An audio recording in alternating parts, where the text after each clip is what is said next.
इस वीडियो में हम लोग आज जो सॉल्यूशन करने वाले हैं ये बीपीएससी ऑडिटर का एग्ज़ाम हुआ था 5 जुलाई के। और इसमें हम लोग इकोनॉमिक्स के जो भी सवाल है अच्छे से सॉल्यूशन करने वाले हैं। अच्छे मतलब डिटेल से, ठीक है। तो ये रहा आपके ऑफिशियल पेपर हैं, ठीक है। तो सबसे पहला सवाल ये था कि राजकोषीय घाटा वित्त वर्ष 2021 में जीडीपी के 9.2% से घटकर वित्त वर्ष 2025 तक 5% से नीचे आ गया है। तो यहाँ पे देखो जीडीपी की बात किया गया है। 2021 में जीडीपी 9.2% था, ठीक है। कितना था? 9.2%। यदि हम बात करते हैं तो इस समय जब कोरोना काल चल रहा था, ठीक है, राजकोषीय घाटा इसलिए ज़्यादा था, ठीक है। फिर 2025 आया भाई तो 5% आ गया, यानी कि कुछ कमा राजकोषीय घाटा। तो ये हमें पॉजिटिव साइन दे रहा है। तो यानी कि यदि आप वित्तीय वर्ष फाइनेंशियल ईयर का इकोनॉमिक्स में यदि क्लास कर लिए हो या कहीं से पढ़े होगे तो इसको आप इजीली कर लेते, यानी कि ये स्टेटमेंट सही है भाई, ठीक है। तो यहाँ पे ये देखो इंग्लिश में सवाल है और इस प्रकार हिंदी में है, और आपको बताना था कि इनमें से कौन से कथन सही है। तो स्टेटमेंट बेस्ड सवाल अभी बीपीएससी, चाहे बीपीएससी का कोई भी एग्जाम हो भाई, यहाँ तक तो बिहार पुलिस में भी स्टेटमेंट वाले सवाल दिए गए हैं, मद्य निषेध में भी दिए जा रहे हैं, ठीक है। तो आपको क्या करना होगा कि सारे अब स्टेटमेंट बेस्ड सवाल जो है जो भी पीवाईक्यू है उसको करके जाना होगा, ठीक है दोस्तों। आपको तैयार रहना होगा। अब यहाँ पे देख लो कि वित्त वर्ष 2026 के लिए जो राजकोषीय घाटा का जो सकल घरेलू जीडीपी के 2% पर निर्धारित किया गया है। अब यहाँ पे 2026 वाले भी वित्त वर्ष पढ़ना पड़ेगा। तो यहाँ पे देखो कि ये जो 2% का लक्ष्य जो है वो निर्धारित नहीं किया गया है, बल्कि यहाँ पे जब आप 2025-26 का वित्तीय वर्ष पढ़ोगे, ठीक है, तो इसमें फिजिकल कंसोलिडेशन पाथ जो है उसके अनुसार राजकोषीय घाटा जीडीपी जो है 4.5% से नीचे लाने का लक्ष्य रखा गया है। तो यहाँ पे कितना दिया गया भाई? 2%। तो यहाँ पे राजकोषीय घाटा कितना रखा गया? 4.5%। तो इस प्रकार से ये स्टेटमेंट गलत हो जाएगा। तो अगर ये स्टेटमेंट गलत हो गया तो पहले इसको हटाओ भाई, ठीक है। अब यहाँ पे या तो एक हो सकता है या एक और तीन। अब कह रहा कि तीसरा स्टेटमेंट है सकल घरेलू उत्पाद के अनुपात में जो राजस्व घाटा वित्त वर्ष 2026 में वित्त वर्ष 2009 के बाद से अपने सबसे निचले स्तर पर पहुंच गया। कह रहा कि जब वित्त वर्ष जो राजस्व घाटा था 2009 के अपेक्षा जो है 2026 में सबसे निचले स्तर पर पहुंच गया है। तो अब जानिए कि 2009 में कैसा था। तो सबसे पहले हम बात करते हैं उस समय 2007 और 8 का राजस्व घाटा उस समय 1.1% मात्र था। कब कितना था भाई? 1.1% मात्र। फिर आया फिजिकल ईयर 2008 से लेके 2009, ठीक है। 2008 से लेके 2009 वाला जो फिजिकल ईयर था उस समय 4.5% हो गया था, ठीक है। अब हालांकि पूछा गया है 2026 वाले, 2026 वाला जो किया गया है यह लगभग 1.8% अनुमानित है। कितना है भाई? तो 1.8% जो है हमें फिजिकल यानी कि डेफिसिट, यानी कि जिसे हम क्या कहते हैं, राजस्व घाटा कहते हैं, उसको 1.8% जो है अनुमान किया गया है। तो ये जो है 2009 के बाद का सबसे निचले स्तर घोषित करने का बजट जो है भाषा का हिस्सा नहीं है, ये राजकोषीय फिजिकल डेफिसिट पर ही रहता है। तो इस प्रकार से ये भी कथन क्या हो जाएगा? गलत हो जाएगा, ठीक है। ओके। सबसे जो निचला स्तर गया था वो कब गया था? 1.1%। लेकिन हालांकि जो है 1.8% अनुमानित किया गया है फिजिकल ईयर 2025। तो इस प्रकार से ये तो सबसे कम घाटा नहीं है भाई, ठीक। तो इस प्रकार से आंसर कौन सा हो जाएगा हमारा? ये भी असत्य है, तो आंसर हो जाएगा केवल एक। कौन सा हो जाएगा भाई? केवल एक हो जाएगा, ठीक है। चलिए, अच्छा आप लोग क्या करके आए थे? तीनों करके आए थे क्या? जीडीपी बता देना एक बार। अच्छा, अब ये इसका सोर्स मटेरियल आप कहाँ पढ़ सकते हो ताकि आपको बीपीएससी 72वीं के लिए भी हेल्प हो जाए और बीपीएससी एईडीओ के लिए। तो यदि आप स्टडी मटेरियल कोई भी उठा लो, टीपीआईबी, द हिंदू या फिर कहीं से यूट्यूब देखते हो, तो यूनियन बजट जो है 2024-25 और 25-26 जरूर पढ़ के जाओ, ठीक है। यहाँ पे जो है वित्त मंत्री जो है अपना बजट भाषण यानी कि बजट स्पीच में फिजिकल ईयर 21 के 9.2% आंकड़े को घटाकर जो है 4.5% से नीचे लाने का लक्ष्य रखा था। ये फिजिकल ईयर 2026 है, ठीक है। अब यहाँ पे देखो मीडियम टर्म फिजिकल पॉलिसी क्या होता है, ये जो होता है FRBM यानी कि physical responsibility and budget management होता है। इसके तहत जो ये प्रस्तुत किया जाता है फिजिकल ईयर 2025 से 2026 के लिए राजकोषीय घाटा जो है ये जो है तैयार करता है, रोड मैप तैयार करता है। ठीक है, इकोनॉमिक सर्वे फिजिकल डेवलपमेंट के लिए किया जाता है। ठीक है,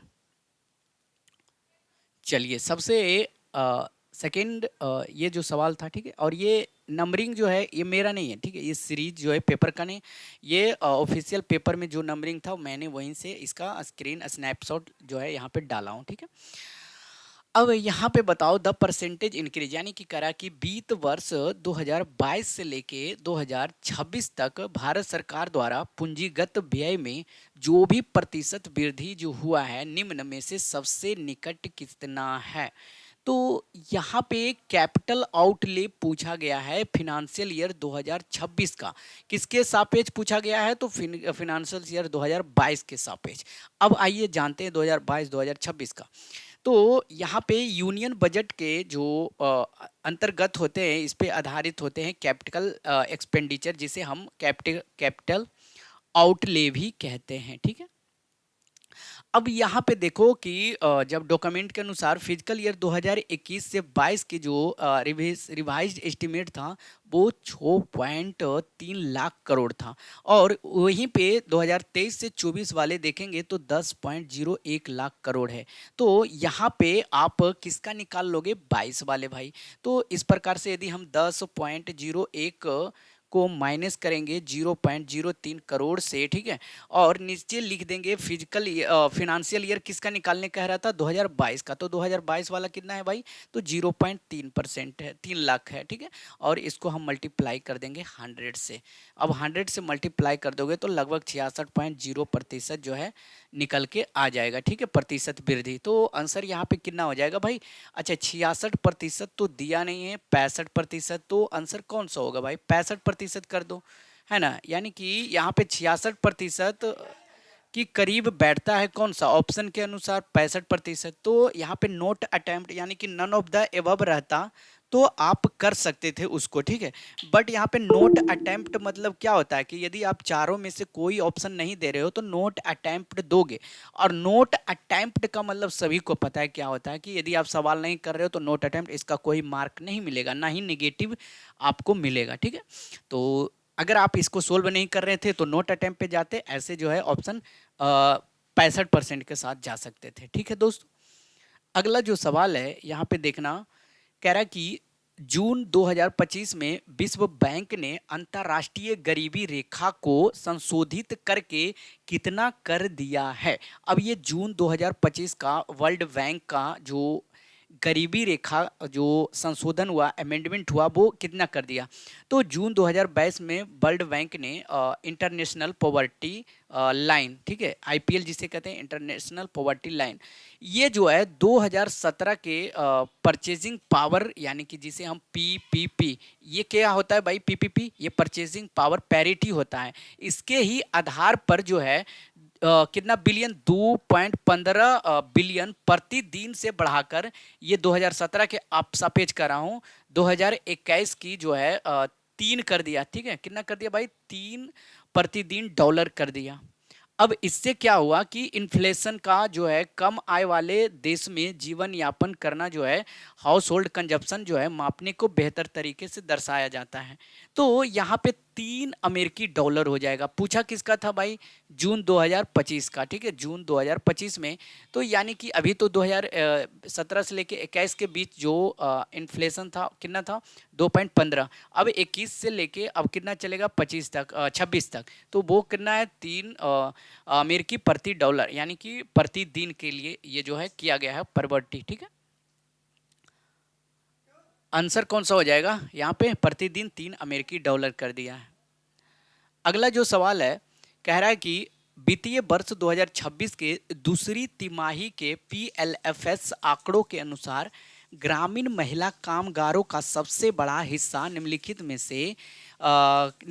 से कार्यरत है। तो कहाँ कहाँ कार्यरत है भाई, वो बताओ। ठीक है, तो नियमित वेतन कर्मचारी, स्वयं के खाता कर्मचारी नियोक्ता, या दिहाड़ी मजदूर, या सरकारी कर्मचारी, या फिर प्रयास नहीं किया गया? कौन से आप पीएलएफएस क्या है वो पहले समझते हैं, ठीक है। ओके, तो देखो,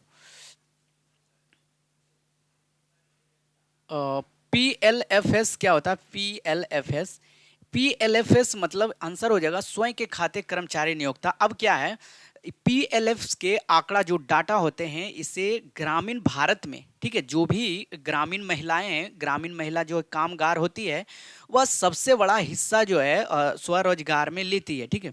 अब स्वरोजगार यानी कि स्वयं के रोजगार, जो भी आपने रोजगार कर रखी है वो व्यक्ति जो अपने स्वयं के कोई एग्रीकल्चर से रिलेटेड हो गया, ठीक है, कृषि उद्यम मतलब, ठीक है, उससे घरेलू कामकाज से रिलेटेड जो भी ग्रामीण महिला है उसका महत्वपूर्ण हिस्सा होता है और उनसे ही रिलेटेड होता है यह स्वयं के खाता कर्मचारी, ठीक है। स्वरोजगार वाला वर्ग होता है। क्या होता है भाई? स्वरोजगार वाला वर्ग।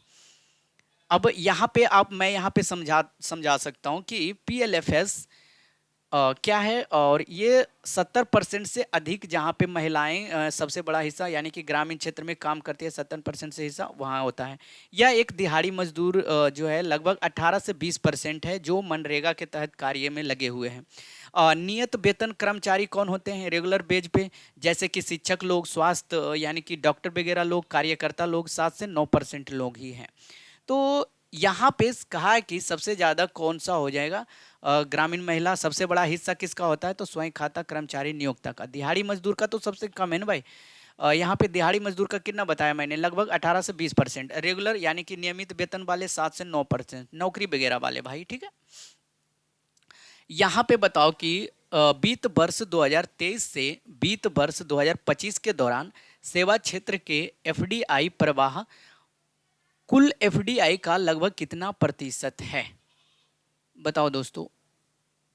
तो यदि हम बात करते हैं कि ये भारत के एफडीआई यानी कि फॉरेन डायरेक्ट इन्वेस्टमेंट से संबंधित है। अब ये कब आता है? सर्विस सेक्टर में आता है। जैसे कि भारत का जो सेवा क्षेत्र है केवल सकल घरेलू उत्पाद में सबसे बड़ा योगदान करता है, बल्कि यह विदेश निवेशी को भी आकर्षित करने में प्रमुख क्षेत्र भी हैं, ठीक है। अभी हालिया जो रिपोर्ट है 2022-23 फिजिकल ईयर और 2024-25 का फिजिकल ईयर के अवधि के दौरान ये टोटल एफडीआई जो है 80.2% रही है, यानी कि लगभग जो है 77.7% से अधिक है ना।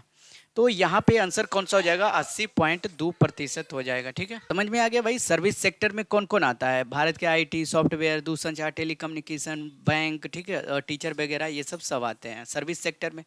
अगला जो सवाल है फटाफट से अब करते हैं कि भारत में विनिर्माण एमएसएमई का योगदान लगभग 35% है। ये स्टेटमेंट बेस्ड है। तो भारत में विनिर्माण और एमएसएमई का जो है 50% से अधिक योगदान करते हैं। एमएसएमई भारत के सकल घरेलू उत्पाद में 50% योगदान करते हैं। तो सारे एमएसएमई हैं। देखो एमएसएमई का योगदान लगभग 35%। एमएसएमई वैश्विक रोजगार, यहाँ पे ध्यान देना, विनिर्माण और यहाँ पे सकल घरेलू उत्पाद में, ठीक है, मतलब तीनों में जो है कितना कितना इनका जो है योगदान रहता है। किनका? एमएसएमई का। आइए जानते हैं एमएसएमई क्या है। यह सूक्ष्म लघु और मध्यम उद्योग या इकोनॉमिक्स की एक रीढ़ अभी कहलाती है, ठीक है। यह एमएसएमई मंत्रालय के आधिकारिक आंकड़ों के अनुसार चलता है। सबसे पहले हम बात करते हैं कि ये जो एमएसएमई में वैश्विक रोजगार के लिए 50% से अधिक योगदान करते हैं, बिल्कुल सही है, ठीक है। यानी कि ये जो है एमएसएमई कुल मिलाकर कितना योगदान करता है? 50%। और एमएसएमई जो है घरेलू उत्पाद में लगभग 50% योगदान करता है, ये गलत है भाई, ठीक है। ये जो है 29 से लेके 30% के बीच में ही योगदान करता है, ठीक है। और पहला स्टेटमेंट क्या था कि लगभग 35% जो है विनिर्माण में लगाते हैं। तो ठीक है भाई, 33 से लेके 36% यानी कि मान लो 35% का योगदान करता ही करता है। तो ये सही है, ये सही है, ये क्या हो जाएगा भाई? गलत हो जाएगा। तो स्टेटमेंट 1 और 2 सही है, बाकी ये क्या हो जाएगा? गलत हो जाएगा, क्योंकि यहाँ पे 29 से लेके 30% ही योगदान करता है, ठीक है। समझ में आ गया? अच्छा, ये जो है घरेलू उत्पाद में जीडीपी में एमएसएमई कितना कर रहा है बता दिया मैंने। अगला जो सवाल है ये लास्ट सवाल है आई थिंक। भारत में सकल घरेलू उत्पाद में सकल स्थिर पूंजी निर्माण का हिस्सा लगभग कितना प्रतिशत होने का अनुमान है? यानी कि जीडीपी जो स्थिर पूंजी, यानी कि यहाँ पे ध्यान देना भाई, GFCF, ठीक है, यानी कि ग्रोस फिक्स्ड कैपिटल फॉर्मेशन। अब जानते हैं ग्रोस फिक्स्ड कैपिटल क्या है। यह एक सकल अस्थाई पूंजी है, यानी कि यह एक फिक्स्ड कैपिटल फॉर्मेशन है। कोई भी अर्थव्यवस्था में वित्तीय वर्ष के दौरान, यानी कि अप्रैल से लेके मई तक ये वित्तीय वर्ष होता है। जैसे कि कोई मशीनरी, उपकरण, भवन, बुनियादी ढांचा में होने वाले जो शुद्ध निवेश को मापता हो, जैसे कि आप घर वगैरह बना लिए, जमीन पूंजी ले लिए, ठीक है, कोई उद्योग धंधा स्टार्ट कर रहे हैं जिसमें कि आपने शुद्ध नेट जो है अपना नेट इनकम जो है लगाया। फिर सरल शब्दों में यह है कि विकास के लिए बुनियादी ढांचे पर कितना खर्च किया जाता है, यही कहलाता है GFCF। जैसे कि आप एक छोटा सा मकान बना रहे हो, आपने सीमेंट में लगाया, ईंट में लगाया, बालू में लगाया, मिस्त्री में लगाया और जो ठेकेदार है उसमें लगाया। अब एक जगह जाकर जितना जो है नेट आपने लगाया वो अपना खर्च होता है और वो आपका शुद्ध खर्च होता है, ठीक है, एक फिक्स्ड कैपिटल फॉर्मेशन हो जाता है। ओके, तो इस अब NSO के आंकड़ों के अनुसार लगभग 29 से लेके 30% के बीच में यह जो है आसपास GFC का हिस्सेदारी रहता है। तो आंसर यहाँ पे कौन सा हो जाएगा? 30% है तो 30% हम लगा के आगे बढ़ेंगे। अब देख लेते हैं वित्तीय वर्ष 2025-26 के लिए GSDP के प्रतिशत के रूप में बिहार का राजकोषीय घाटा होने का अनुमान कितना है? तो अब देखो GSDP आ गया, इसके पहले क्या था भाई? इसके पहले था GFCF। देख रहे हो, मतलब ये सब जो है कीवर्ड आप लोग याद रखना। GFCF क्या है? Gross fixed capital formation. और यहाँ पे यदि हम बात करते हैं तो GSDP क्या है? यह एक राजकोषीय घाटा जो कि सकल घरेलू उत्पाद का ठीक जो है 2.98%। अच्छा, यहाँ पे मैंने कुछ गलत किया, नहीं सही है भाई, ठीक है। FRBM के संदर्भ के अनुसार ये 3% का है, यानी कि 2.98% है। और टेचिंग पॉइंट के तहत ये 2.98% से निर्धारित किया गया है। तो आंसर जो हो जाएगा 2.98% के साथ ही जाना पड़ेगा, ठीक है, ओके।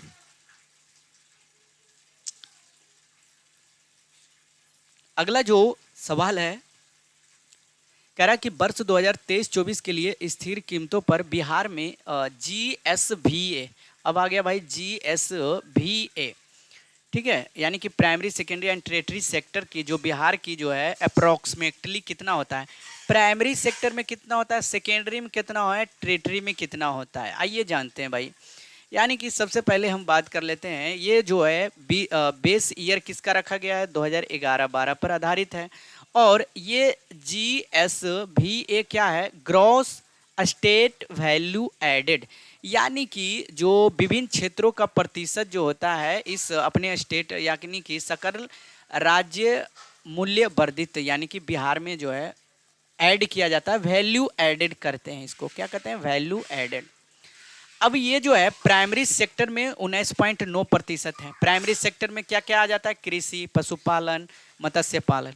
सेकेंडरी में लगभग जो है 21.5% है। इसमें क्या आ जाता है भाई? बिजली, गैस, निर्माण, विनिर्माण, उद्योग धंधा, ठीक है।